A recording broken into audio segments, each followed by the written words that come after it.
បើគេបាន100ពិន្ទុអញគឺ101ពិន្ទុ1ពិន្ទុពិសេសនេះខ្ញុំនឹងទុកឲ្យអញជានិច្ច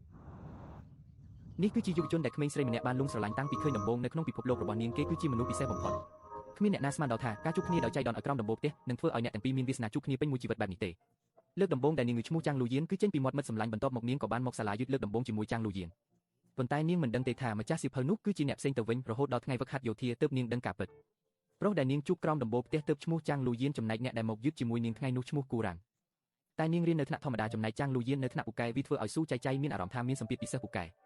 ដើម្បីឲ្យសមនឹងចាងលូយៀននាងបានសហការជាមួយមិត្តភ័ក្តិធ្វើជាទន្ទិញរូបមន្តរូបវិជានៅចំពោះមុខគេតែខំទន្ទិញចម្លើយពេញមួយយប់ចុងក្រោយបែរជាច្រឡំខ្នាតរង្វាស់ទៅវិញ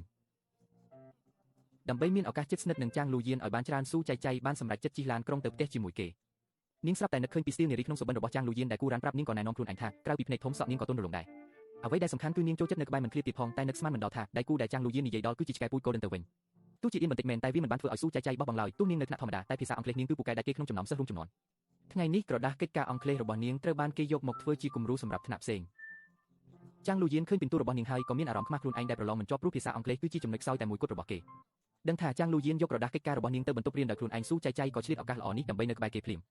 តែចិត្តរបស់នាងមិនបាននៅនឹងការរៀនសូត្រតតែសោះក្រៅពីភាសាអង់គ្លេសមុខវិជ្ជាសាស្ត្រពិតរបស់នាងគឺអន់ខ្លាំងណាស់បើមិនមែនដើម្បីចាងលូយៀនទេនាងច្បាស់ជាមិនមកបណ្ណាឡើយព្រោះក្រៅពីគូវាស្លេងគឺនាងអង្គុយមួយដេកតែប៉ុណ្ណោះតែនាងចាប់អារម្មណ៍ឃើញថាចាងលូយៀនហាក់ដូចជាតច្រកនឹងលំហាត់បំពេញចន្លោះនាងមានអារម្មណ៍បារម្ភពីរបៀបធ្វើលំហាត់របស់គេនាងក៏ប្រាប់ពីចំណុចខ្សោយរបស់គេចំតែបន្ទាប់មកក៏និយាយបង្អាប់ខ្លួនឯងរឿងរៀនអន់ដើម្បីកុំឲ្យគេមានអារម្មណ៍ថាអន់ចិត្តមុននឹងទៅនាងថែមទាំងផ្ដាំឲ្យគេខំទន្ទិញពីឲ្យបានច្រើនប្រសើរជាងអង្គុយធ្វើលំហាត់នៅពីក្រោយចរិតត្រជាក់ស្រង់របស់ចាងលូយៀនគឺលាក់ទុកនៅភាពទន់ជ្រាយនិងការអន់ចិត្តជាខ្លាំងព្រោះក្នុងកែវភ្នែកម្ដាយគេគឺមានតែប្អូនប្រុសម្នាក់គត់ចាងលូលីគឺជាក្មេងពូកែដ៏អស្ចារ្យម្នាក់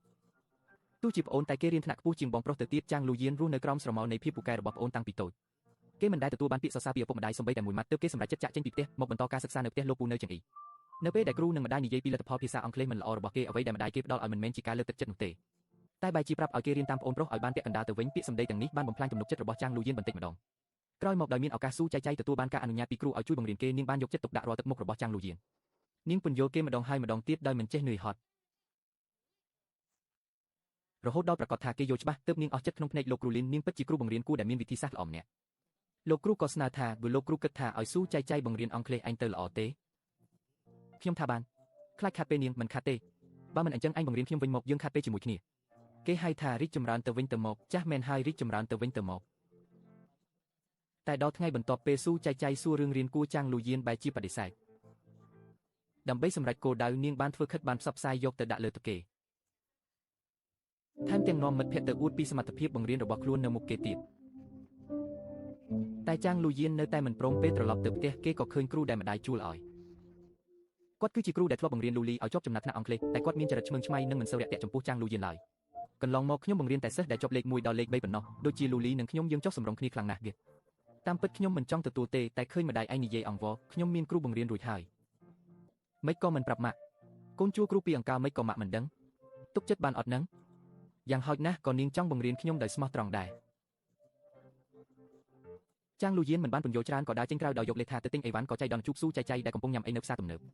នាងបានអង្វរឲ្យគេចូលទៅអង្គុយញ៉ាំជាមួយនាងទូគេប្រកែកថាខ្លួនមិនឃ្លានតែពួកគេបែរជាលាន់សូគ្រប់ទៅវិញស៊ូចៃចៃក៏បញ្ចុកគេដល់មាត់ធ្វើឲ្យគេមិនអាចបដិសេធបាននាងយកចិត្តទុកដាក់ចំពោះគេគ្រប់រឿងព្រោះខ្លាចគេមានអារម្មណ៍ទើសទាល់ពេលត្រឡប់ទៅវិញចាងលូយៀនបានឲ្យនំមួយថងទៅនាង